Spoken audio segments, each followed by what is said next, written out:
Olá, mais uma vez, sejam todos bem-vindos à nossa aula sobre o livro de Ruth. Continuando, nós estamos no capítulo 3, e nós vamos começar agora o versículo 10. Vamos fazer uma oração? A minha oração é que o Senhor Deus fale conosco, abra nossa mente, para que nós tenhamos capacidade de entender o que o Espírito Santo quer falar conosco. É em nome de Jesus que eu oro. Amém. Então, olha só. Nós paramos, nós já chegamos a ver o versículo 10, onde fala assim, onde Ruth, fala com Boaz. Primeiro ele pergunta, quem é você? Ela responde, isso no versículo 9. Sou sua serva Ruth, disse ela, estenda sua capa sobre a sua serva, pois o Senhor é resgatador, ou seja, Boaz é resgatador. Olha só, estenda a sua capa, ele é parecido com o capítulo 2, que Boaz fala para ela. Lembra lá no capítulo 2, quando eles se encontram, se conhecem, ela está lá colhendo as espigas, ele chega até ela. Aqui no capítulo 2, versículo 12, ele fala que o Senhor retribua o teu feito e seja cumprida a tua recompensa do Senhor, Deus de Israel, sob cujas asas vieste buscar refúgio. Tem o mesmo sentido. Aqui no capítulo 2, cujas asas vieste buscar refúgio. Já nesse capítulo que a gente estava lendo, no capítulo 3, versículo 9, ela fala para estender a capa sobre ela, sobre a tua serva Ruth. Então, é o mesmo sentido. E aí, nós vamos ver o que Boaz vai responder para Ruth, no 10. Capítulo 3, versículo 10. Boaz lhe respondeu, o Senhor a abençoe, minha filha. Este seu gesto de bondade é ainda maior do que o primeiro, pois você poderia ter ido atrás dos mais jovens, ricos ou pobres. Olha só, Boaz, ele gostou daquela atitude de Ruth. Ele falou até o seguinte, que o Senhor a abençoe, pediu bênção sobre a vida de Ruth. E ele falou o seguinte, este seu gesto de bondade é ainda maior do que o primeiro. Qual foi o primeiro gesto de bondade que Ruth demonstrou, por ela ser bondosa? Foi ter acompanhado a sua sogra, Noemi, saiu de lá da terra dela, lembra? E veio com ela morar ali naquela terra. Então, este foi o primeiro gesto de bondade de Ruth. E agora ele fala que você vindo a mim, pedindo, para que eu possa te proteger, te resgatar, isso é maior ainda do que acompanhar a sua sogra para cá. Por quê?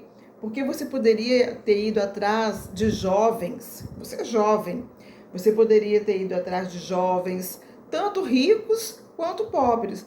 Porque, na verdade, Ruth, ela não era obrigada a seguir nessa tradição que os israelitas faziam. Ela optou, ela quis, ela decidiu fazer essa opção de continuar casada com os mesmos da família do marido morto. Elimeleque, no caso, Elimeleque era o sogro e Malom, o marido dela. Então, ele fala isso, que isso é uma atitude muito nobre da parte dela, por ela, além de ter vindo morar ali, ela ainda quer continuar com a tradição, seguir as regras dos israelitas, não sendo ela uma israelita, ela era moabita. Continuando no 11. Agora, minha filha, não tenha medo. Farei por você tudo o que me pedir. Todos os meus concidadãos sabem que você é mulher virtuosa. E aí ele fala então com ela: eu estou entendendo, não tenha medo, fica tranquila, porque todas as pessoas que moram aqui, os meus amigos, né, os meus concidadãos, os meus companheiros, homens importantes da cidade, sabem que você é uma mulher virtuosa. Aí você vai me perguntar, o que é uma mulher virtuosa? Então, eu vou deixar o deverzinho de casa para você. Leia Provérbios 31. Provérbios 31 fala sobre mulher virtuosa. Ali você vai ver que tem muitas características de Ruth. Ruth sendo uma mulher virtuosa. Vamos continuar então. No 12, ainda Boaz falando com Ruth. É verdade que sou resgatador, mas há um outro que é parente mais próximo do que eu. Aí aquela musiquinha, sabe quando as coisas dão errado? Então, foi mais ou menos isso. Ela crente que ela iria casar com Boaz, o que ele fala para ela? Eu sou seu resgatador, tudo bem, sou sim. Mas eu não sou o primeiro, porque a gente viu que havia uma ordem. E tinha uma pessoa que estava mais à frente dele, pela ordem, mais próximo, parente mais próximo de Elimeleque. Provavelmente, alguns estudiosos cogitam de repente, ser um irmão mais velho de Boaz. Não fala qual é o grau de parentesco, mas ele tinha primazia, nesse caso, de resgatar as terras, que era o que elas estavam querendo, de comprar as terras. Então, a gente vê aqui, a gente pode começar a ver por esses versículos que a gente leu, que Boaz era bem mais velho que ela. Tem alguns estudos, já ouvi falar, que provavelmente Boaz tinha na casa de 80 anos. Outros já falam que ele tinha na casa de 50. Na verdade, você lendo só o livro de Ruth, não fala a idade dele, mas tem sim uma grande chance dele ser muito mais velho que ela, por causa do tratamento que ele fala com ela, né? Ele fala, minha filha, que normalmente é considerado de pessoas mais velhas para os mais novos. E também aqui ele fala que ela poderia ter buscado tanto jovens quanto ricos para poder casar com ele. Então vamos continuar aqui, porque estragou a festa de casamento, né, de Ruth. Ruth já conhecia Boaz, já sabia como que ele era, das qualidades dele. Ruth já conhecia Boaz, já sabia das qualidades dele. Então, estava tudo certinho. Agora ele fala que não, é outra pessoa. Mas vamos ver o que ele vai falar, que ele continua ainda conversando com ela. No 13. Passe a noite aqui. De manhã veremos. Se ele quiser resgatá-la, muito bem, que resgate. Se não quiser, juro pelo nome do Senhor que eu a resgatarei. Deite-se aqui até amanhã pela manhã. Então ele estava falando o seguinte para ela: ó, tem outro na minha frente que ele tem a primazia, ele é o primeiro. Eu vou conversar com ele. Se ele quiser te resgatar, ele vai te resgatar e você vai casar com ele. Que a gente vai ver que nesse caso aqui, o resgate das terras incluiria também o casamento.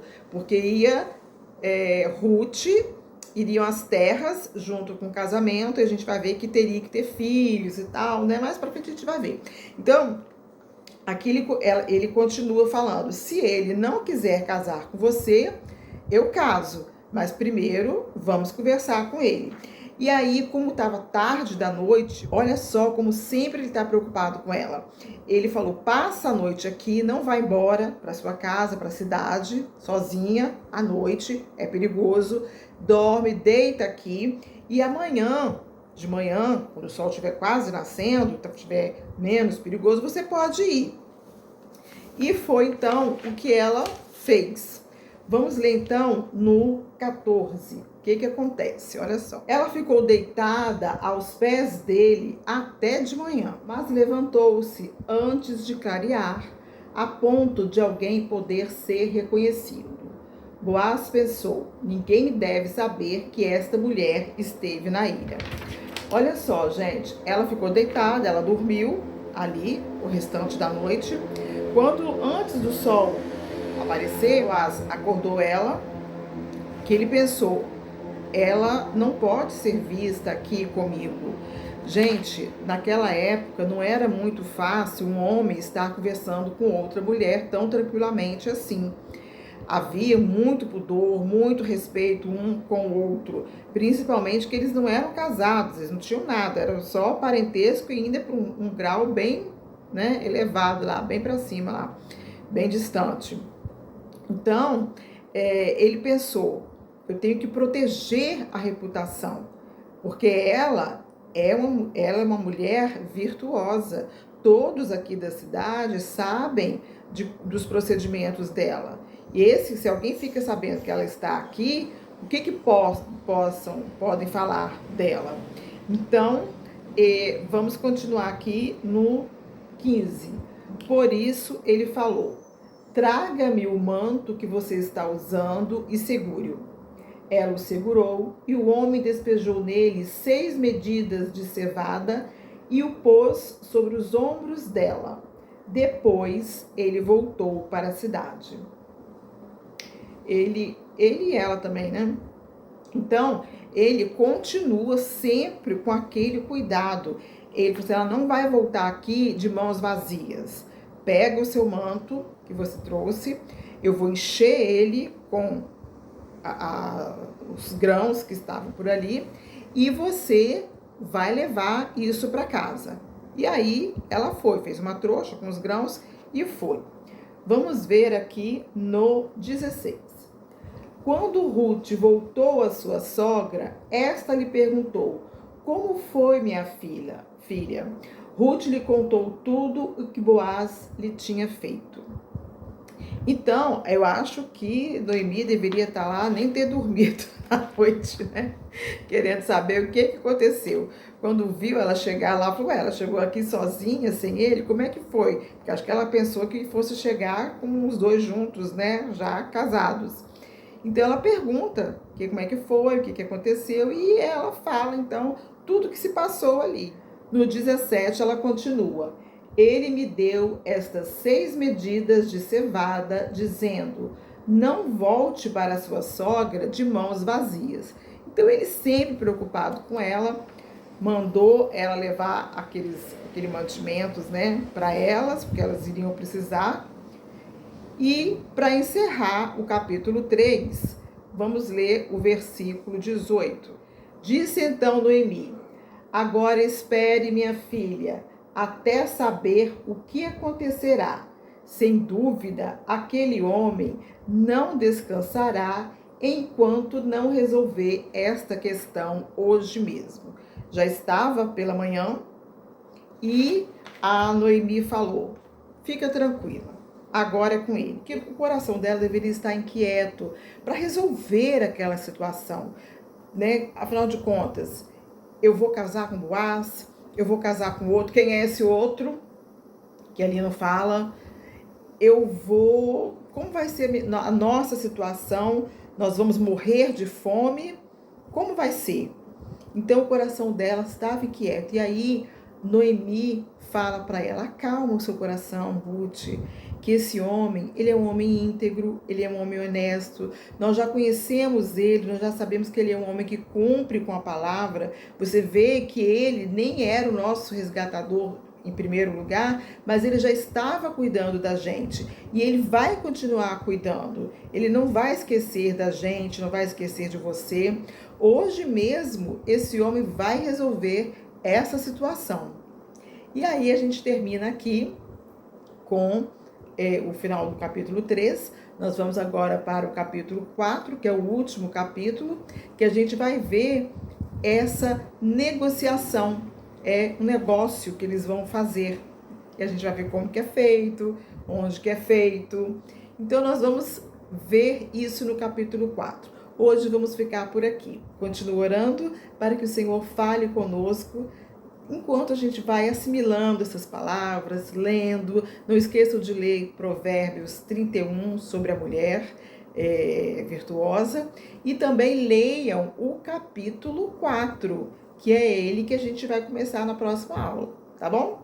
Tchau e até a próxima!